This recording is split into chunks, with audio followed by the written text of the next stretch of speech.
Bonjour Christopher, bonjour à toutes et à tous. Je suis très heureuse de t'accueillir aujourd'hui sur cette interview Focus Challenge. Alors le Focus Challenge, qu'est-ce que c'est?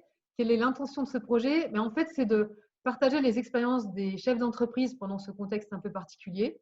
C'est de diffuser de l'énergie positive, de l'enthousiasme et pourquoi pas prendre de nouvelles idées. Donc je vais me présenter rapidement. Je suis Hélène Aubineau, co-dirigeante de l'entreprise Croissance HD.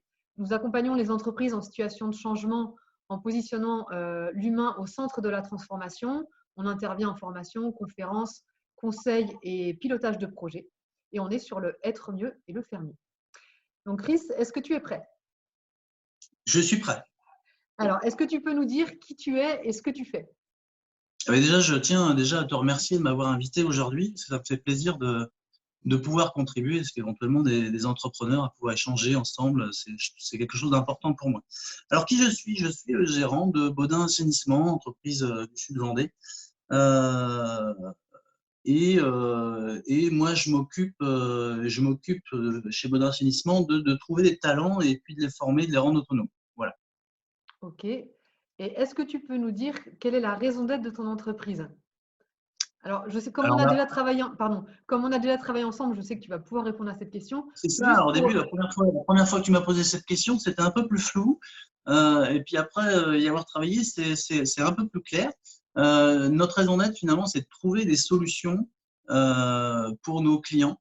Euh, Tout ce qui est en lien avec l'assainissement ou le nettoyage de QSU, trouver des solutions et surtout pouvoir les rassurer. Voilà notre raison d'être. Super. Et par rapport à la situation actuelle, le Covid-19, est-ce que tu peux nous dire quel est l'impact sur ton entreprise? Bah, l'impact, je crois qu'on est un petit peu tous dans le même bateau. On a forcément, nous aussi, un impact sur notre activité. Aujourd'hui, on tourne à peu près entre 50 et 60% de la pleine activité, ce qui, on est, je pense, malgré tout, des grands privilégiés face à certains autres entrepreneurs pour qui c'est beaucoup plus dur. Ok. Et du coup, comment tu as réagi, comment vous avez réagi à ce challenge? On ne va pas parler de problème, mais à ce challenge, à cette situation particulière. C'est vrai qu'il y a deux formules sur ce genre d'événement. C'est soit de se morfondre ou soit de prendre de la hauteur, ce qui est, je pense, notre rôle de chef d'entreprise, puisque, comme tout, entre guillemets, capitaine, c'est dans la tempête qu'on doit rester calme, sinon on va avoir un peu de mal à inspirer nos collaborateurs. Donc, comment moi j'ai vu la chose? Ça a justement été de bien échanger avec mes collaborateurs et puis de les écouter sur leur questionnement et puis tenter de répondre au mieux à leurs attentes. Ok. Et est-ce qu'il y a des choses positives qui ressortent de tout ça, en fait? Ah oui, il y a des choses très positives puisque on se rend compte d'une chose, c'est que les équipes sont beaucoup plus soudées. Ça, c'est une certitude et on voit même le comportement de nos clients change. C'est-à-dire qu'ils sont confinés, on sent bien il y a une part de peur, mais d'un autre côté, il y a aussi une part de tiens, on va avoir un autre regard sur les gens qui donnent du service, qui viennent chez nous.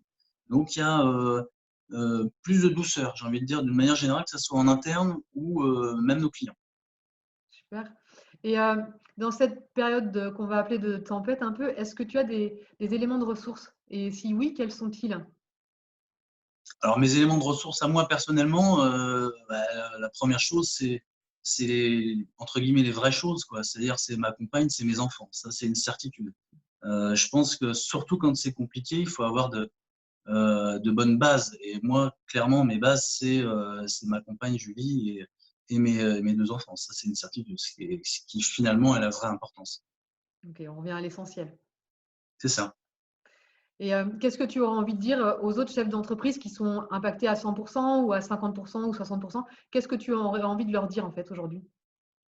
De ne pas rester seul. Parce que dans la tempête, enfin, déjà en tant qu'entrepreneur, on a tendance à se sentir un peu seul. C'est de ne pas rester seul, de bien s'entourer. Plus on s'entoure de problèmes et plus ça se complique. On est tous un peu dans le même bain. Et prendre nos téléphones et puis quand ça va pas, appeler un de ses confrères ou néanmoins concurrent, parce que dans le fin fond, pourquoi on parlerait pas plus de confrères que de concurrents? je pense que ce serait peut-être plus utile.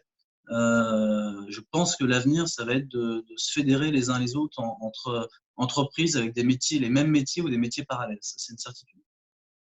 Il y a une phrase qu'on aime bien qui dit que être fort ensemble, ça a tout son sens. Et je crois que ce que tu dis, ça rejoint ça en fait. On est vraiment plus C'est fort ça. ensemble, ouais, tout à fait. Ouais, c'est ça. C'est une certitude où je pense que le temps où on était des concurrents ou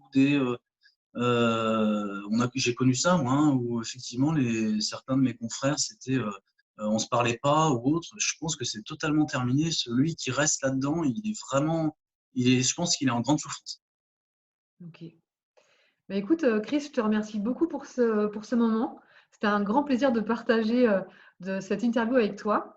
Je te souhaite bonne continuation dans cette dynamique positive. Et quant à moi, je vous dis à très bientôt pour une nouvelle interview de nos chefs d'entreprise positifs. À très bientôt.